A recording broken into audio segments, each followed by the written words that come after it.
أعوذ بالله من الشيطان الرجيم. بسم الله الرحمن الرحيم. يا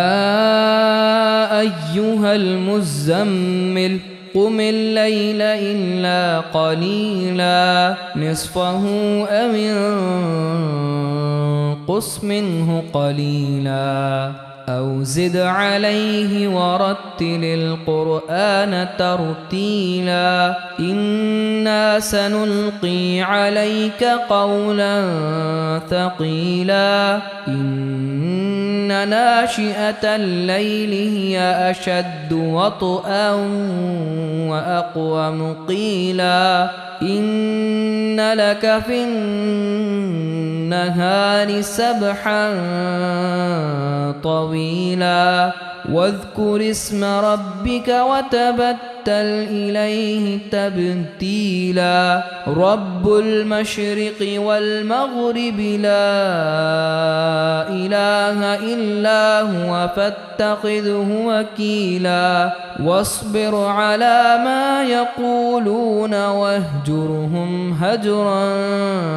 جميلا وذرني والمكذبين أولي النعمة ومهلهم قليلا إن لدينا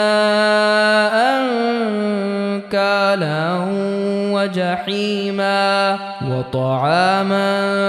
ذا غصة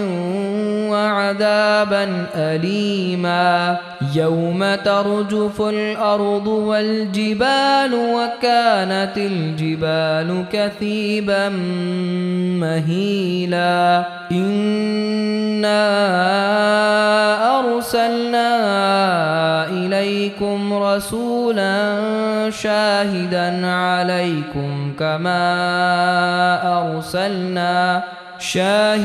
عليكم كما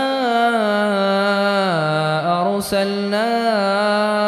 إلى فرعون رسولا فعصى فرعون الرسول فأخذناه أخذا وبيلا فكيف تتقون إن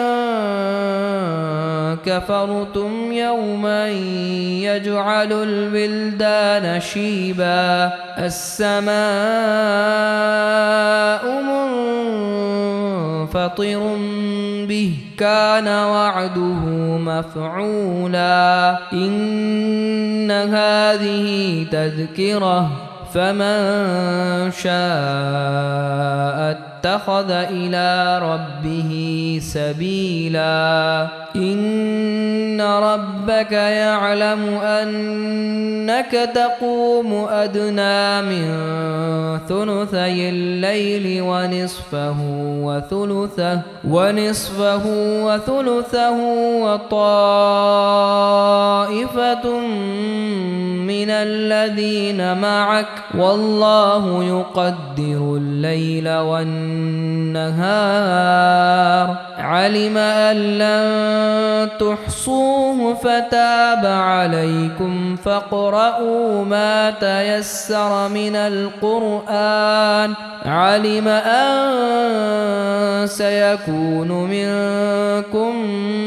مرضى وآخرون يضربون في الأرض يبتغون من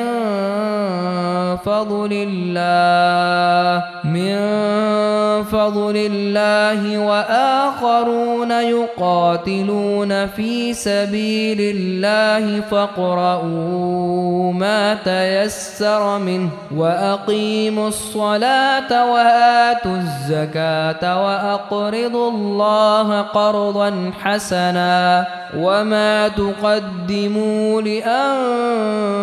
لأنفسكم من خير تجدوه عند الله هو خيرا